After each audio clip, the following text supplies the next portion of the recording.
This is a special edition of the BCW Podcast Network. Diversity, equity, inclusion, and belonging in practice. Here's your host, Business Council of Westchester President and CEO, Dr. Marsha Gordon. Welcome to the BCW Podcast Network. And today, we have a very special edition of our podcast network. We are focusing on diversity, equity, inclusion, and belonging in practice, focusing on the importance of accessibility and diverse abilities. And first of all, we want to thank our presenting sponsor, Balancing Life's Issues. Balancing Life's Issues provides seminars, executive training, and consulting services to help people experience their lives differently. Their programming reaches over 1 million people per year, each of whom discover new skills, become creative problem solvers, and cultivate a mindset that helps them live healthier lives and grow their careers. And we're really excited today that Wendy Wollner, the CEO of Balancing Life's Issues, is on the podcast with us today as well. Thank you, Marsha, so much. I'm thrilled to be here. And we also want to thank our contributing sponsors, Con Edison, Empire City Casino by MGM Resorts, Heineken, Webster Bank, and Wells Fargo. So we know that in the ongoing conversation of diversity, equity, inclusion, and belonging, which I'm now going to just say DEIB, accessibility and the representation of individuals with diverse abilities are often underrepresented aspects. Today's discussion will explore the critical role accessibility plays in building truly inclusive environments. And we will highlight how DEIB and accessibility intersect, inclusive design and policy, shifting mindsets and policies, overcoming barriers, and the future of DEIB. And we have great panelists today. Marissa Borzykowski, the Chief of Staff of Spectrum Designs, Michael Cush, Visions Program Officer, Ken Jenkins. We're very honored to have you, Ken, because the county is such a leader in DEIB, and Ken is the Deputy County Executive for Westchester County. Maria Samuels, Executive Director of Westchester Disabled on the Move. And as I said before, especially pleased to have Wendy Wollner, the CEO of Balancing Life's Issues. So we're just going to have a conversation in the next few minutes about this important topics on focusing on the importance of accessibility and diverse abilities. By the way, I'm Marsha Gordon, and I'm President and CEO of the Business Council of Westchester on the BCW Podcast Network. So Marissa, let's start by talking about empathy. Sure. And what does it mean to be an empathic employer?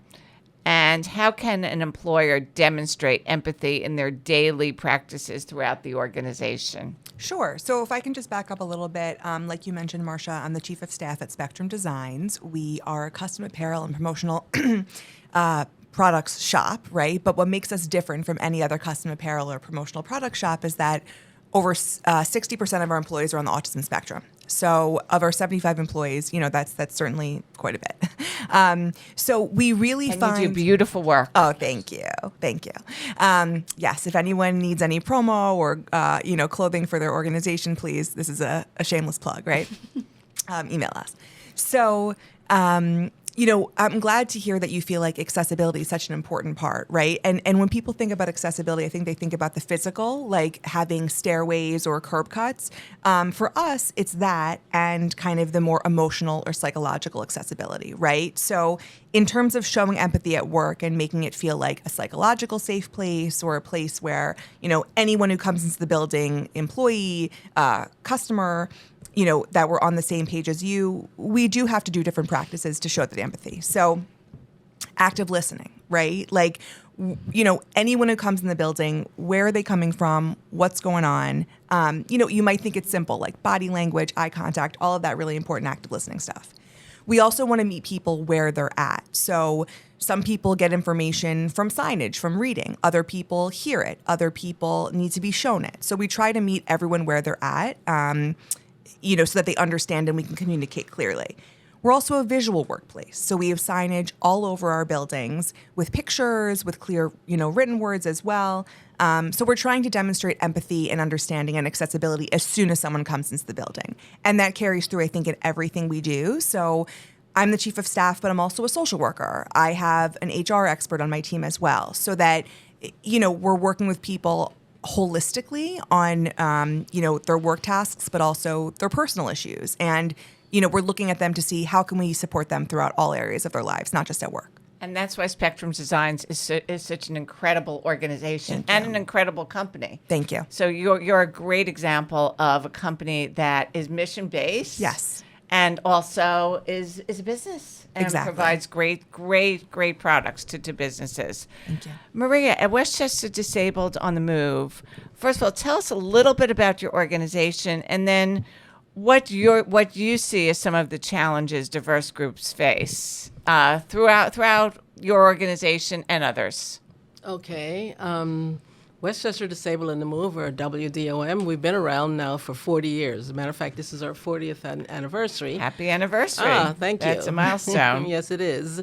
Our mission is to keep people with disabilities in the community instead of in institutions, which was the norm not that long ago. We have many programs to keep that going, including affordable health care insurance.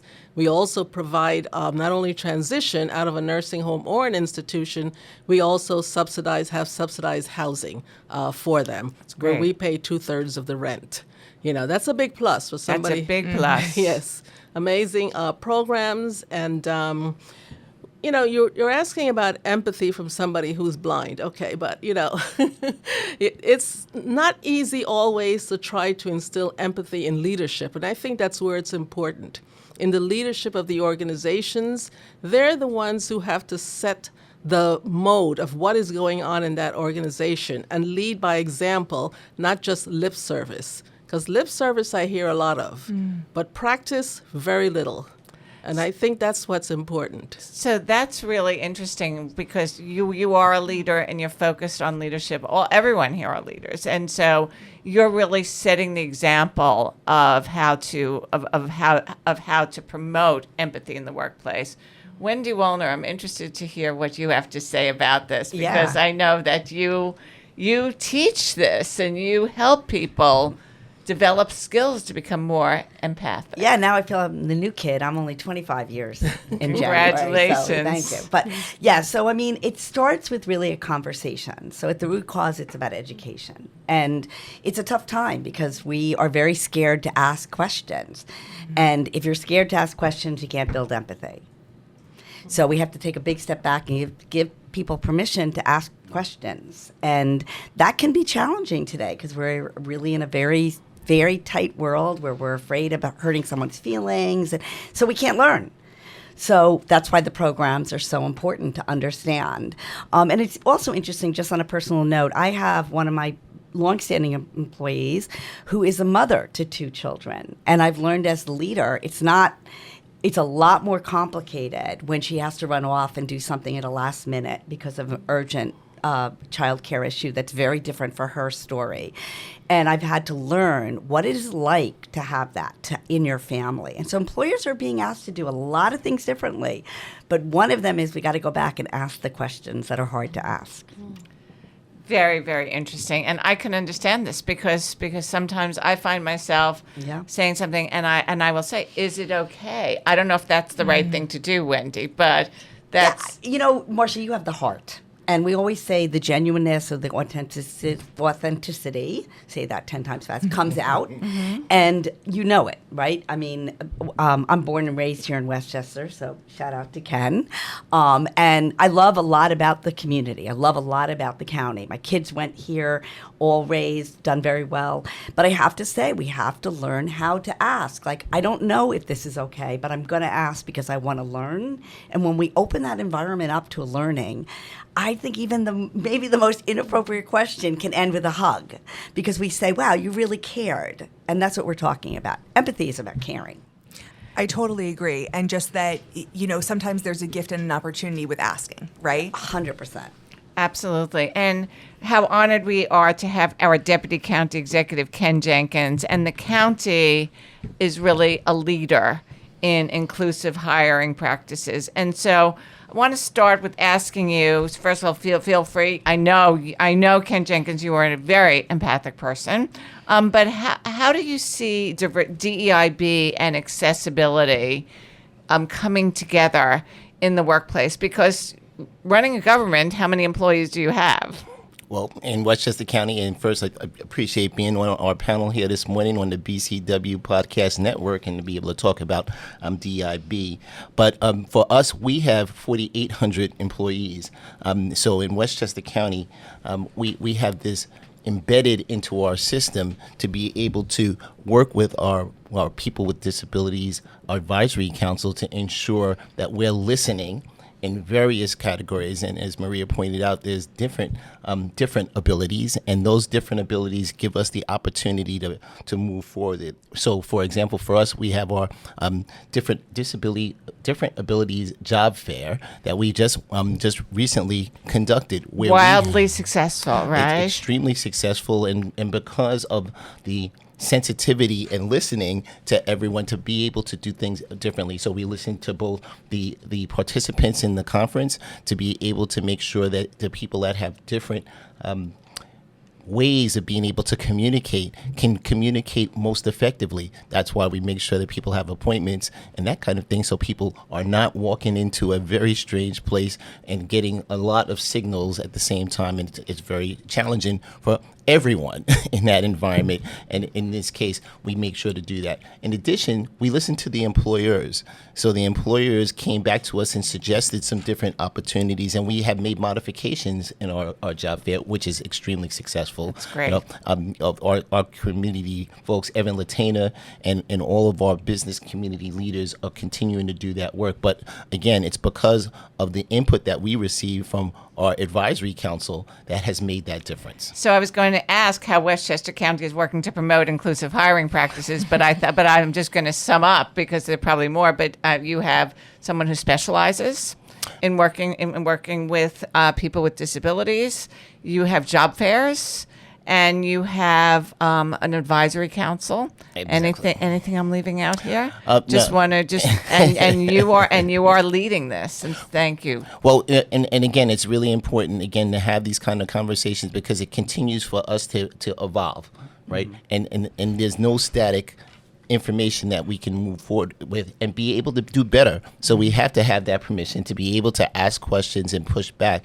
But the advisory council and there is no question that our members on our advisory council continue to push us to make sure that we're doing the very best things possible. In Westchester County, in the state, there's a different program called the 55A program, which allows people with specific categories of information to be able to move forward and not take tests in Westchester County, right, for civil service, because all of our jobs, the vast majority of jobs in the county and in the state, municipalities are civil service jobs where you have to take tests. So again, working with partners, we're able to make sure that people can thrive, live, survive, and here in Westchester County. And that's a great thing with partners like WDOM and all of the people that are around the table today.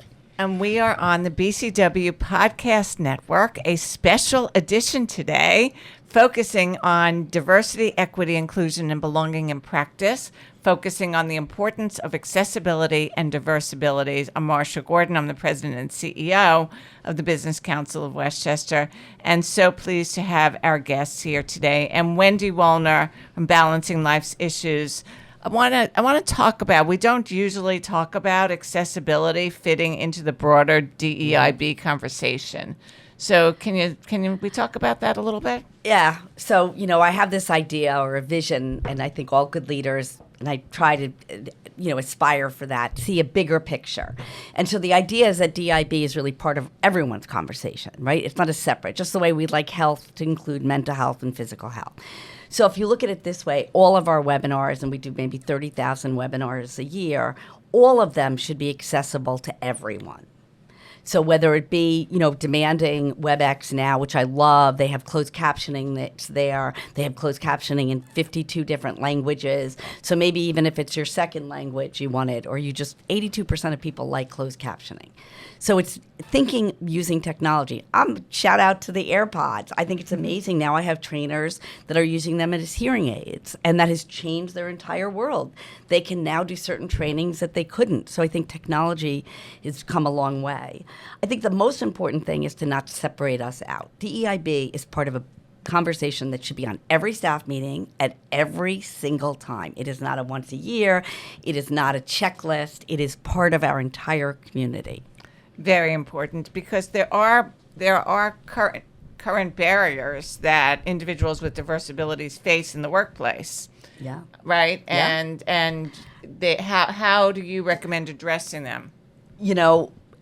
It's about really stopping. And I do think every organization needs change agents. They are people that need to stop and say, I need to make a change. And, I can tell you a very quick story about a trainer in the Philippines who was visually impaired. And we went from this is never going to work, he can't go on this site, to the question we asked was, how are we going to make it work? What do we need to do to change this to make it work? And there's a way, right? But it starts with the belief that there is a way to make things work. And I love that, because I think this is a conversation about creativity and innovation. I love that. I love that. I love that. I love reframing that and how you've reframed it. You're listening to the BCW Podcast Network, and we will be taking a break, and we will be right back.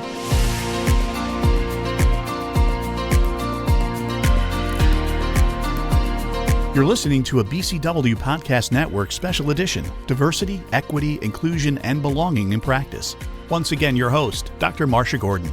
Welcome back to the BCW Podcast Network, where we are talking about diversity, equity, inclusion, and belonging in practice, and specifically focusing on the importance of accessibility and diverse abilities. Thank you to Balancing Life's Issues for being our presenting sponsor, and to our contributing sponsors, Con Edison, Empire City Casino by MGM Resorts, Heineken, Webster Bank, and Wells Fargo. So Marissa from Spectrum Designs, let's talk about why having a diverse workplace is so important, and how can a diverse employer be inclusive at all levels?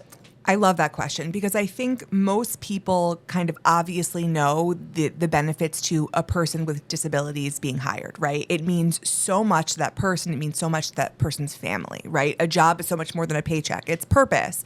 It's belonging. It's, being a part of a community. It's a social life, right? It's all of these important things that many of us who just work take for granted. But the reason why I love this question is because there are so many benefits to the employer and the economy that I think is often overlooked or not discussed. So as the employer, we feel very fortunate. We are, we're looking at an untapped resource pool here, right? These are people who want to work. They want to contribute. Many of them have, unique skills, unique abilities. They bring so much to our company, right? There's also a 40% higher level of workplace retention for the disability community. So we're investing in these people. They're invested in us. They're with us for the long haul. Yeah, we're decreasing, turnover and things like that. And then, of course, for the community, these are people, contributing to the economy. They're paying taxes. There's more diversity on all levels in viewpoints, in physical ability, in the workplace now. And then to our customers, our other community members who get to feel good about the organization that they're using to make their merch. Every company needs T-shirts, but why not do good, right? Why not have a T-shirt maker with a mission as well? It's fabulous. And Maria Samuels from Westchester Disabled on the Move. So can we dig a little bit deeper into why it's so challenging for businesses why they perceive it's so challenging to work with people with different abilities? Yes, different abilities, meaning they have a disability. Yes. Basically, as a person who actually runs a company too, like many at this table, I understand. You're faced now with a challenge that you feel is now going to create some kind of a conflict in your workplace. And how are you going to deal with that, especially if it doesn't work out? Then what happens? How do you deal with that? It does take some training of leaders, HR, and also as to how to implement the hiring of people with disabilities, that they need to be hired like everyone else. They have to qualify for the position. With a disability or without a disability, they still need to qualify. Ken mentioned the 55A, that they're not taking a test, but there's more to it than that. They have to qualify for the job. Test or no test, they have to perform like anybody else in that job. And the people who are hiring, the decision makers, the ones who build buildings, the ones who are in corporations making all these decisions in government need to understand that. People with disabilities can perform just as well as people without, with the right accommodations. Great message. Thank you so much.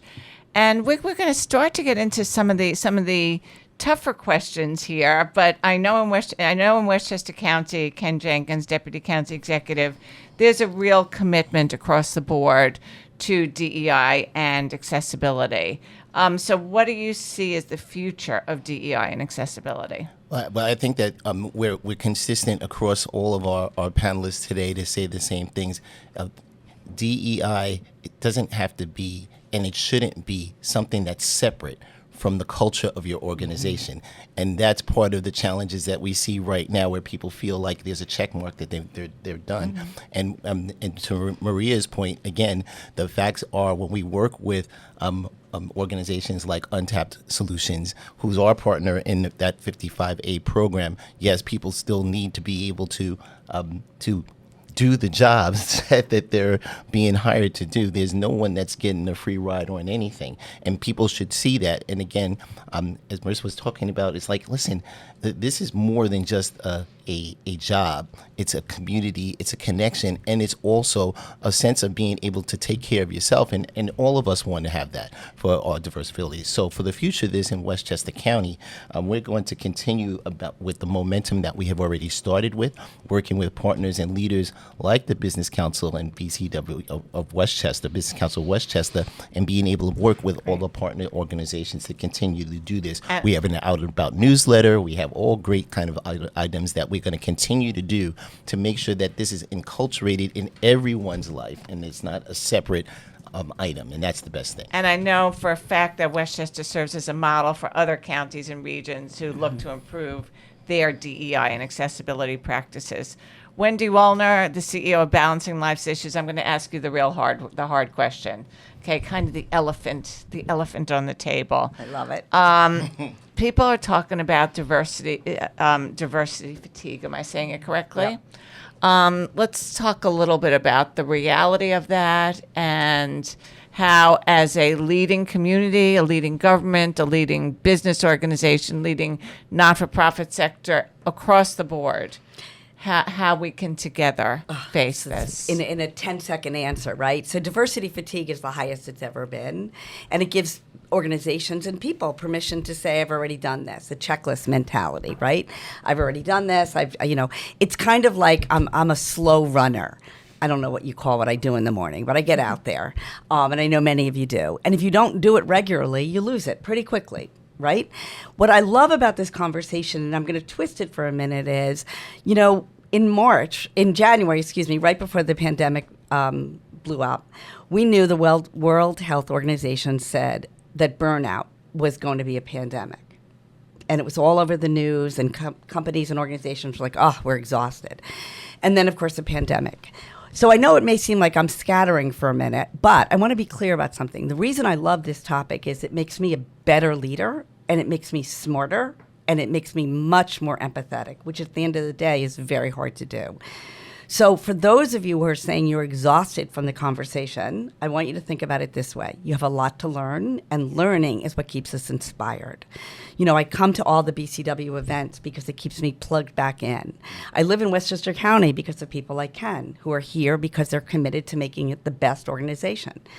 And I think what's really important about diversity fatigue, for those of us who understand the importance of innovation and creativity and learning how to do things differently, we need to be sure that we don't let that happen. Wendy Wollner, you are one of the most inspiring people that I know, and we are so proud to have you as a member of our team and such a great supporter as a presenting sponsor of this important series and everything else that we do.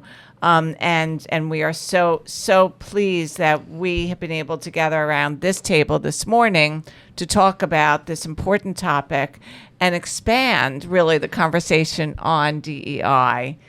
To focus on the importance of accessibility and diversity. And Wendy, I think you have one other thing that you want to say. I do, and Marsha may kick me under the table for this one, but I want to tell you something personal that I've never gotten to share, and this is a perfect time to talk about, really, because what we're talking about here is the feeling of belonging.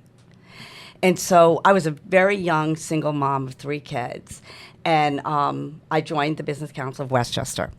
And Marsha and I sat at city limits 25 years ago, and I didn't belong anywhere. So anyone who's ever felt that way knows why this conversation is so personal, so belonging. And it's a perfect example for us to understand, like, when is it that you didn't feel? And then who were the mentors? Who were the change agents that opened doors and made it accessible to allow you? And then what are you doing to continue to make the world better? Thank you. Thank you to Wendy Wollner. That makes me almost feel very verklempt and wanting to and tearing up a little bit. Diversity, equity, inclusion, and belonging in practice. An expert discussion on a special edition of the BCW Podcast Network. We'll be right back. Back to a special edition of the BCW Podcast Network, Diversity, Equity, Inclusion, and Belonging in Practice, with your host, Dr. Marsha Gordon. Welcome back to the BCW Podcast Network. We're really pleased to also welcome Michael Cush, the Chief Program Officer of Visions. So, Michael, can you tell us a little bit about your organization and how your organization's mission aligns with DEIA? Sure. Good morning. I work for Vision Services for the Blind. We are a nonprofit organization. We've been around for over 98 years. We started in 1926. I think you beat everyone else around the table. I think there was someone who was here for 40 years. Yeah, I haven't been there that long, but I've been with Visions for just over 18 years. But we are a non-for-profit organization, and our primary focus is to foster independence for people who are blind or have low vision, people of all ages, and we serve people in their homes, in the communities, and in the workplace. Very, very important. So what are some of the key issues that you see that might have prevented us from achieving full inclusion for people with vision impairment? So there are a number of different barriers that people like myself who are blind or visually impaired face on a daily basis. Largely accessibility to information. You know, we don't read print. Somebody tried to hand me a flyer for a district attorney candidate. I said thank you, but no thank you. It wouldn't be helpful. I'm happy to go to a website or look up the information. But just things like that, that's one example. Other things are just general physical barriers. If there's a construction site or some type of barrier, obstacle that one would need to get around, that becomes challenging, especially in an area that you're not familiar. So using your other senses, using tools like a long cane or a service dog or a guide dog are important. Knowing how to use those tools or dog in an effective way is going to help people navigate those barriers. And there are also new technological solutions used in the workplace by individuals with vision impairments, correct? Absolutely. You know, the job that I have as Chief Program Officer, I don't know if I could have done it as well as efficiently 20 years ago, 30 years ago, without the tools and technology that's in place. Screen reading software is just one example. Program that will read what's on the screen and translate it into speech, or what's called refreshable braille. If somebody's using an electronic braille display, it'll translate the text on the screen onto a braille display as well. So those are tools that I use. Those are tools that many people use in the workplace in order to be successful and do their jobs. Using the same programs that everybody else uses, spreadsheets, Word documents, email, internet, of course. Well, we have had a very, very wonderful partnership with Visions. Our Linda Tyler was honored a number of years ago at your gala, and I know what great work your organization does for so many people in the community, and especially people with vision impairment, and helping them succeed in the workplace as well, and letting employers know what valuable employees people with vision impairment can often be. Thank you so much. It's been an honor to have our guests today here on the Diversity, Equity, Inclusion, and Belonging in Practice, focusing on the importance of accessibility and diverse abilities. And we want to thank you, Marissa Borzykowski from Spectrum Designs, Michael Cush, Vision's Chief Program Officer, Ken Jenkins, Deputy County Executive, Westchester County, Maria Samuels, Executive Director, Westchester Disabled on the Move, and Wendy Wollner, CEO, Balancing Life's Issues. We always want to thank our partner, Shark Creative, for your great production.